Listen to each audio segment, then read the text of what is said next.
Manever I say ma PENDREAM TV. PENDREAM TV there, I see them yopo. There's so many cobwebs in the discussion of this matter. And I see my participation as an attempt to clear as many cobwebs as is possible. So that's what I intend to do today. Now, if you listen to the discussions, it does appear that we have an illusion, clear illusion. And that illusion is simply that the moral compass of our society is the clergy, is the lawyers, and so on.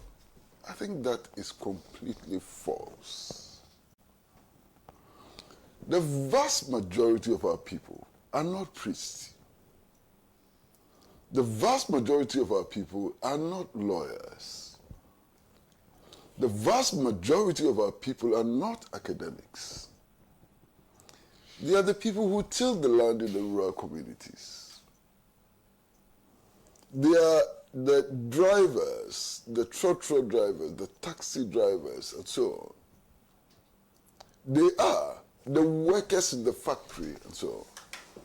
The working people, just by their sheer numbers and so on, constitute the bulwark of our society. How many priests do we have in this country? Why should their commentary become so important? Why is their judgment so important to us and so on? For me, the judgment which is most important is the judgment of the people, the working people, the people who make us live, who if they stop to function, we will die. You understand? And they deliver their judgment not on a daily basis. They will deliver their judgment on December 7th, 2024. That is the judgment which is most important. Not the judgment of some demented priest. Not the judgment of some wayward lawyer and so on. So that's the first cobweb I intend to clear. Now the second cobweb I intend to clear is related to the first cobweb. And that is when people look at cases that happen, like this Attorney General's case, and so on, and say that, oh, Ghana, our moral value has fallen so low. Why should Godfrey Dammy's moral value become the moral value of Ghana? It is not. It cannot be. Has never been. And I think it's an important cobweb to clear in this matter. Now, third cobweb. Anytime an issue comes up for discussion, there's a deliberate effort from the New Patriotic Party to create the impression that if you're a member of the NDC, or if you can be tagged as NDC, what you say doesn't matter. You should be ignored. Oh, it's only the NDC people who are doing this and that and that and that and that and that. It's important to establish that members of the National Democratic Congress, including their leaders, are as Ghanaian as any other Ghanaian. And they have a stake in the present and future of this country, even in the past of this country. Legitimate stake. I think it's important to establish this principle. The NDC, like the MPP, like the CPP, like the PNC, ought to be interested in establishing a system of justice which is fair. So it doesn't matter whether the statement is coming from NDC or MPP or PNC. The most important thing is whether that statement contributes to advancement as a society, whether that statement really furthers the administration of true justice or not. So it's NDC, it's MPP, it's PNC. It's totally irrelevant in this discussion. This tape, what does it mean for the administration of justice in our country?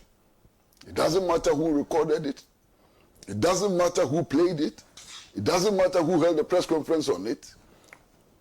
The important issue is how does this contribute to the advancement of justice in our country. Finish. That's third cobweb. Now, the fourth cobweb, and it's an important cobweb which we need to clear fast. It is clear to me that we are all not talking about the same tape recording. Clear. When the MPP held a press conference and spoke about a tape recording, which they claimed was 26 minutes and had been doctored to 16 minutes, they were not referring to the recording of a conversation between the Attorney General and Richard Dakpa, which I'm told happened, as far as Richard Dakpa was concerned, in his car. They clearly were referring to a tape recording of a meeting allegedly which took place in the house of a Supreme Court judge. So we are not talking about the same tape. And that clarity is important. Okay. Now, it has been said that the tape recording has been doctored. Let us accept that the tape recording has been doctored. Now, if you accept that the tape recording has been doctored, it's an admission that there's a tape recording. Okay? And if you make a bold claim, public claim, that there's a tape recording which has been doctored, the assumption must be that you know of the original tape recording. Because if you don't know of the original tape recording, how do you come to the conclusion that the tape recording has been doctored? Or they have it. So, for those who claim that the tape recording has been doctored, we need to see the original. They need to produce the original. I'm sure it's very clear now. Because without the production of the original, how are we to determine that it has been doctored? That's important. Now, clearly, as Chumbuafo said, even the claim that the tape recording has been doctored is not a claim that the voice on the tape recording is not the voice of the Attorney General. So even if you admit that the tape recording has been doctored, we are still left with the fact or the reasonable assumption that the voice is that of the Attorney General. And what do you hear from the voice? That's the voice which clearly tells an accused person that go get a fake medical report in order to influence judicial proceedings. Is that not worrying? Is that not extremely worrying? Now, there's a point which I'm going to make, and I'm hoping that I'm not misunderstood. And the point is that this discussion cannot be about setting Atu-Fosun free. It cannot be about that. This discussion cannot be about vindicating Richard Dakpa. And so it's not about that. This discussion is about the system of justice that we have erected for ourselves.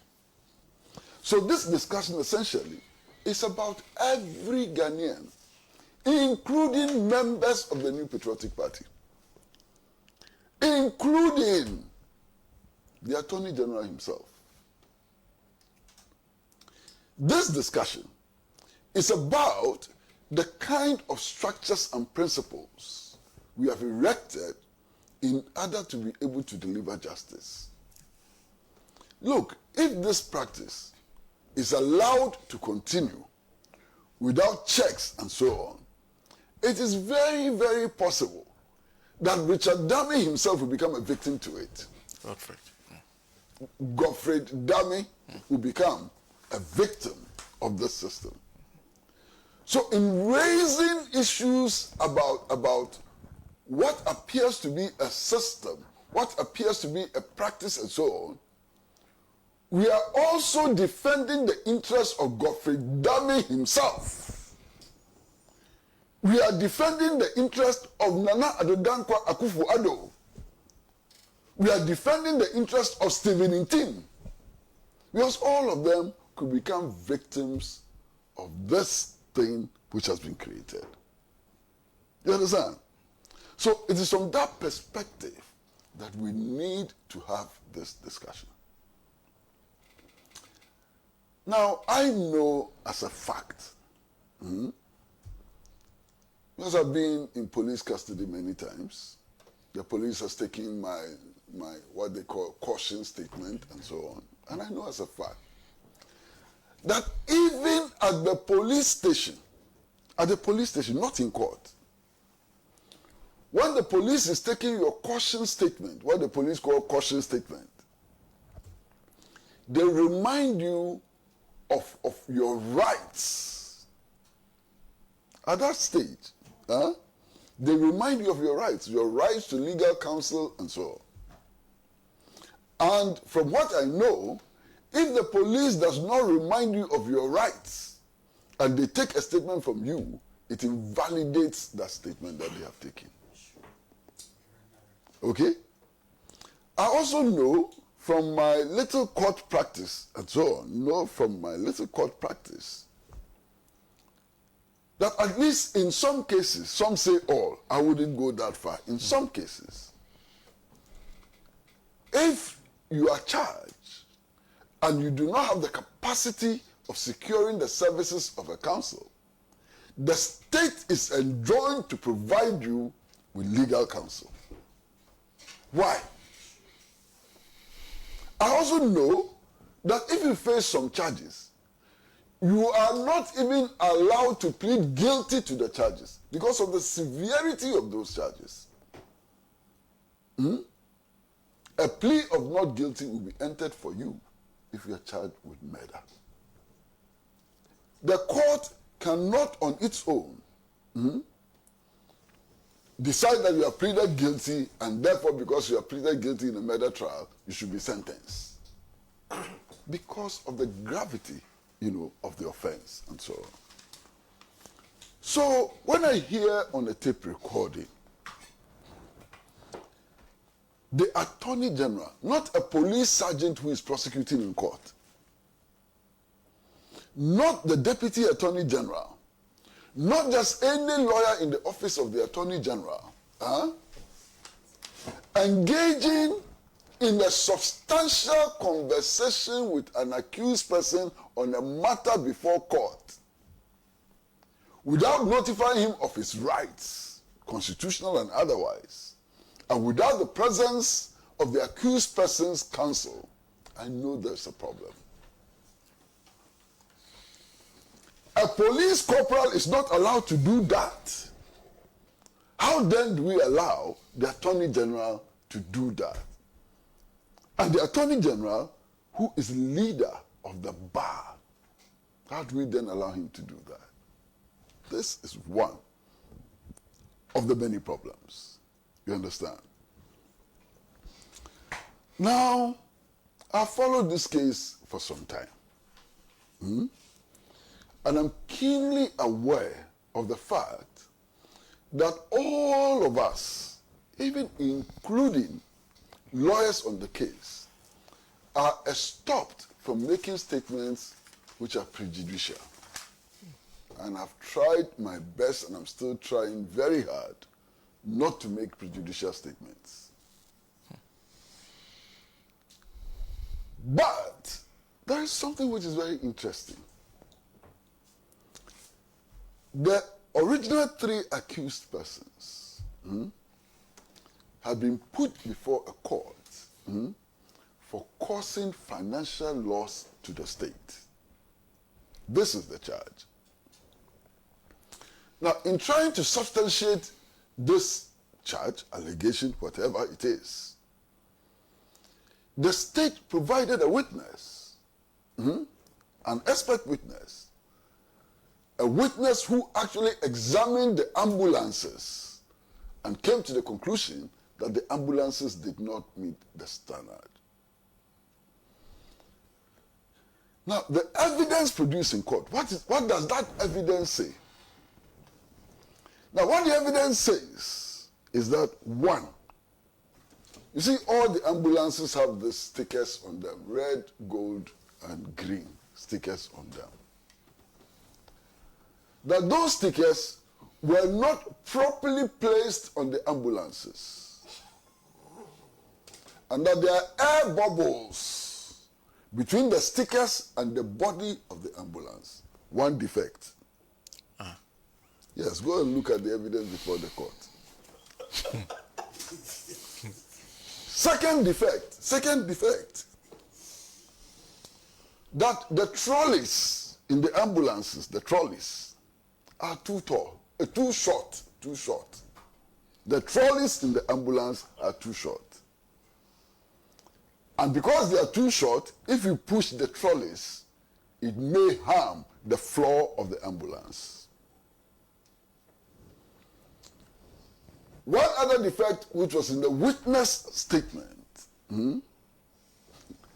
was that the chairs for the medical personnel who will be in the ambulance are not comfortable enough.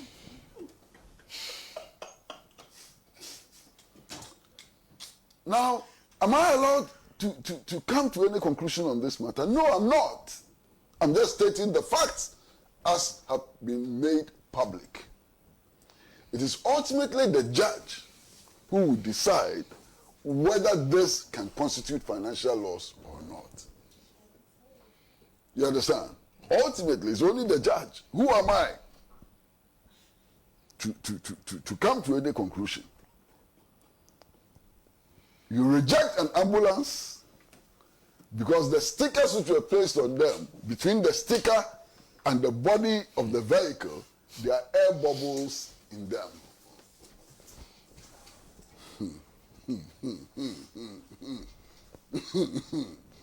Hey, no problem. But let's continue. The other most important thing for me is what I heard on the tape, and I was so stunned. I was really stunned.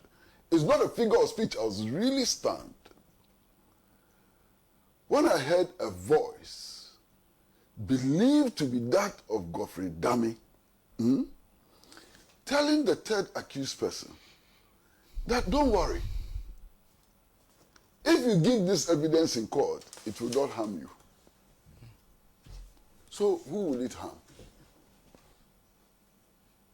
Who will it harm?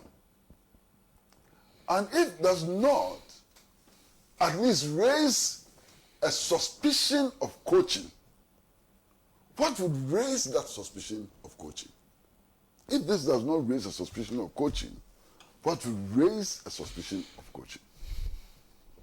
You understand? And then there is something else which is utterly shocking. So shocking, it's unbelievable. The voice purported to be that of the Attorney General, or believed to be that of the Attorney General, telling the 3rd accused that, hey, Master, are we sure we are not being recorded? Now, why would the Attorney General be afraid of being recorded if he's doing the right thing?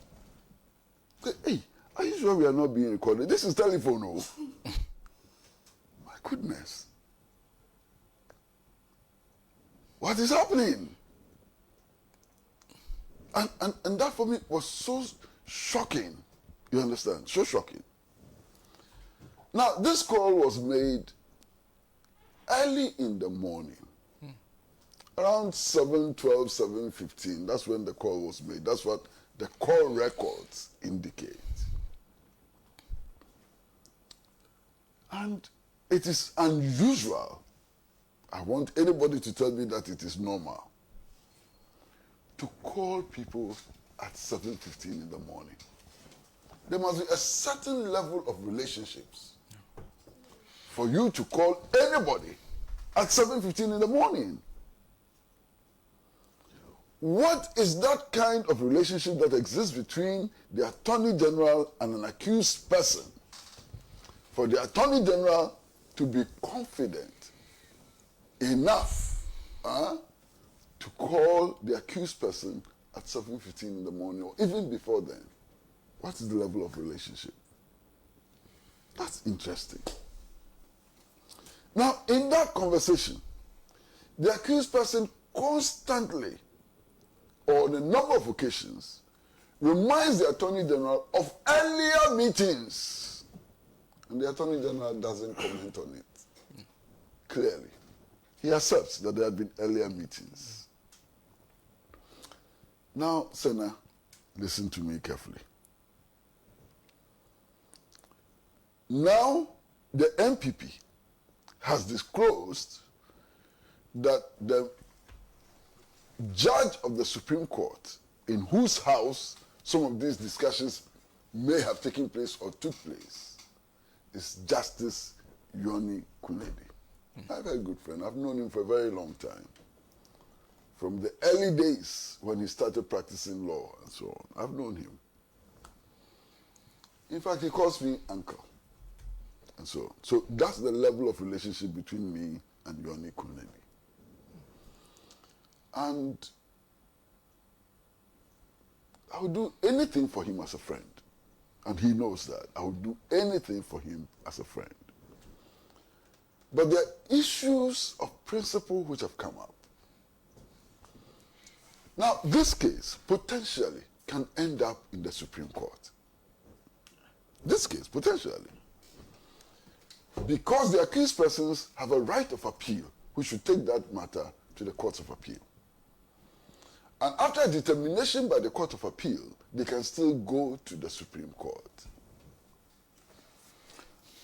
So the issue arises, should a Supreme Court judge or Supreme Court judges be involved in discussions in private homes of matters which are likely to come before them? It's a major issue. I won't provide the answer. I will not attempt to provide the answer, but it's a question which is legitimate, which ought to be asked. You understand?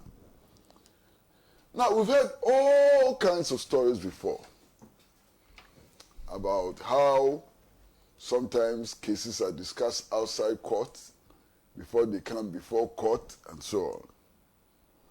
This may appear, and I'm choosing my words very carefully, this may appear to confirm or at least put weight on those suspicions which we had earlier. And it should be worrying for all of us. There's another dimension to this case which I haven't heard discussed at all. And it has to do with innocent judges who are smeared by the practice of lawyers. And it's an important matter. This judge can be an innocent judge sitting on a case, deciding on the merits of the case without political influence. It is possible. It is possible that she is completely innocent. Now, how is this judge supposed to know that the case before her is being discussed by persons appearing before her in private homes without her knowledge. She's not privy to all these discussions in private homes, which would affect the facts before her and the facts upon which she would make a judgment. Don't you pity this judge? So this judge will come to conclusions on the basis of the material facts before her, assuming that that is all that there is to the case, when indeed that is not all that there is to the case. And that even the so-called material evidence before her, which would enable her to make a determination, has been skewed. And she comes up with a judgment, and the public begins to ridicule her and attack her when she's innocent.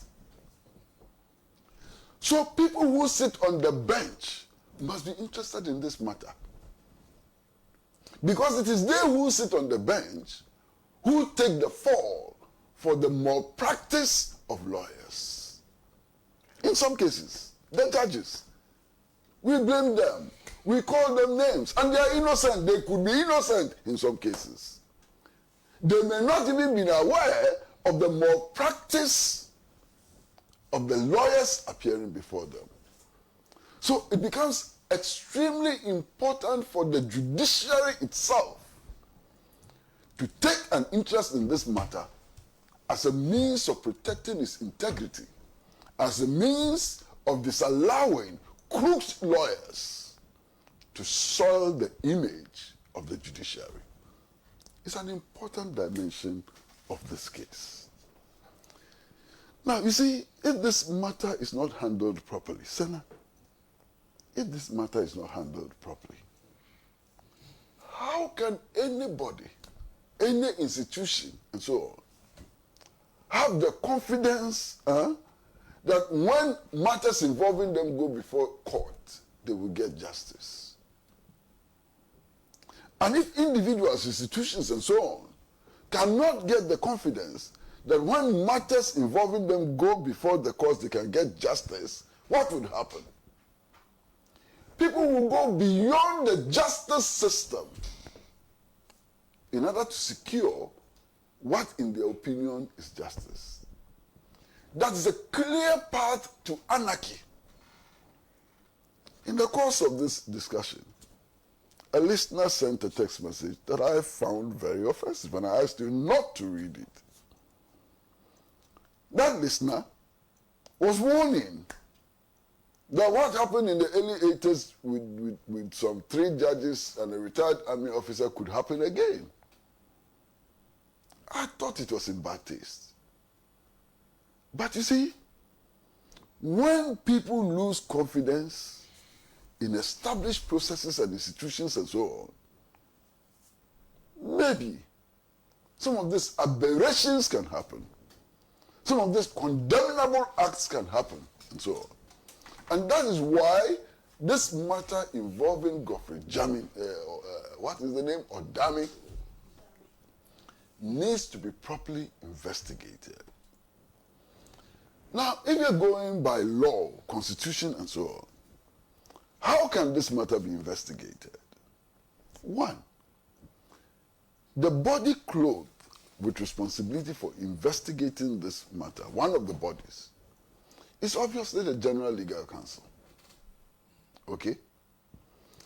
The Attorney General is a member of the General Legal Counsel until he has resigned or has been pushed out. Okay? So, herein lies the justification for calling for the immediate resignation of the Attorney General. The call for the resignation of the Attorney General is not because he has been pronounced guilty or because anybody thinks that he has done anything wrong or that even the tape is authentic. The call for the resignation of the Attorney General is premised on the fact that he cannot be a judge in his own court. He is not clothed at this stage with the authority, moral or whatever, to determine the authenticity of the tape and the merits of this matter. And therefore, he needs to clear the way for the General Legal Counsel to be able to perform its constitutional duty. That's all. So when I hear some of these chaps say that, how can you ask him to resign because he has not been proven guilty? The call on him to resign is not because he has been proven guilty. The call on him to resign is that he sits on the body which can determine his guilt or otherwise, which can determine the merits of the case. And that is why it becomes important for him to resign. You understand? Now, there is something else. And I've heard many people ask the Ghana Bar Association to make a statement. Now, it is not because the Ghana Bar Association is the moral compass of Ghana. It is not. It cannot be. It cannot be the moral compass of Ghana, in any way superior to the Ghana Medical Association. Or to the Engineers and Surveyors Association and so on and so on. I mean, they are all professional associations. The distinction is that the Ghana Bar Association is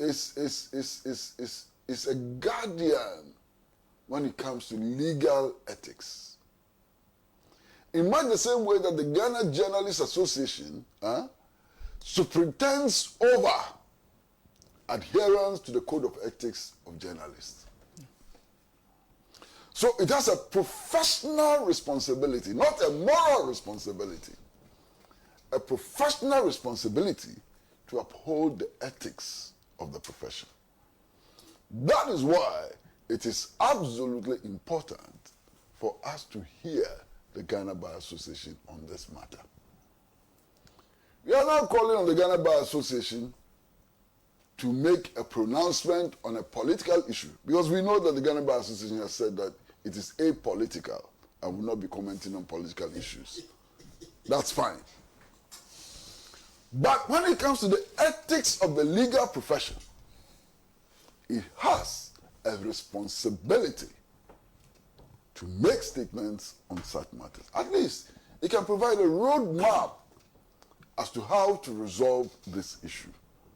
It can tell us whether the ethics allow an attorney general to be in this kind of conversation with an accused person.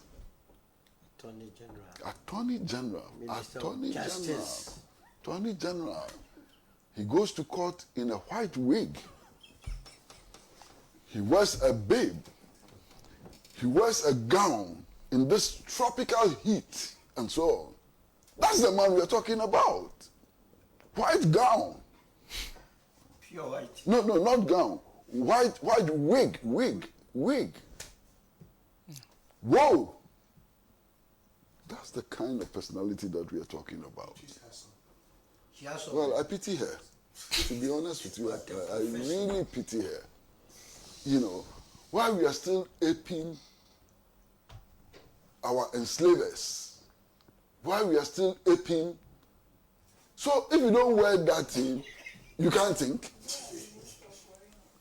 If you don't wear that thing, you can't educate. If you don't wear that thing, what happens to you? I've said something before when I was younger, but now I think I'm older. I won't say it. But you see, just imagine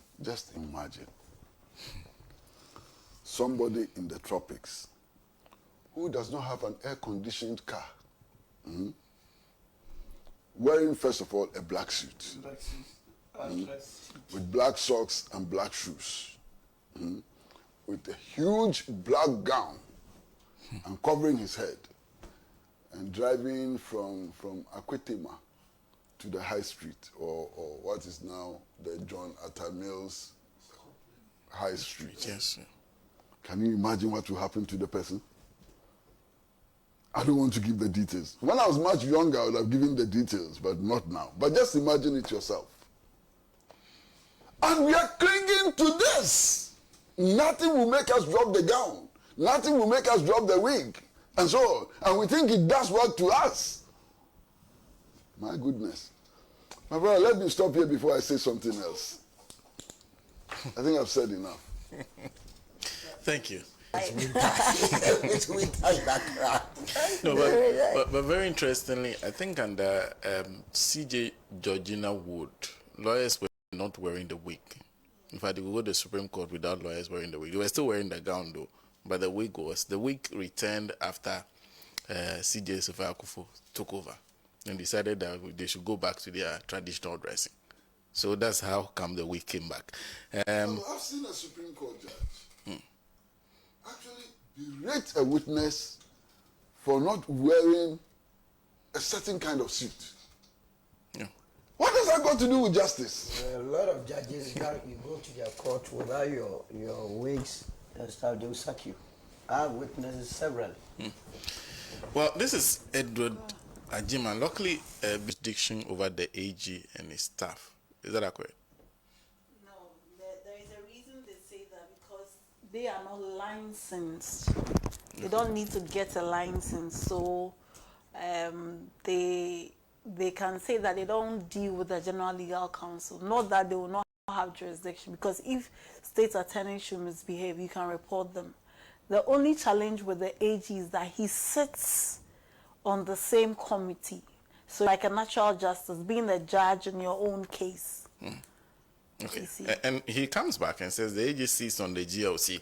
There are other constitutional bodies that can be used. Don't forget that the AG is the only one to do criminal prosecution. So you can't go on that tangent when he remains the AG. Parliament, but that's why becomes so political. Him to resign. So for the one must resign. That's why. Yes. That's why he's then he will be treated like a normal. Exactly. Anyway, But it is on the basis of prosecutorial misconduct. Surely that should be the first point. That should be Fadama Junction for this matter. well, then, The accused has filed a motion. We don't need to get to Tabora. well, this Manever is asema PENDREAM TV. PENDREAM TV there, osia dem yopo.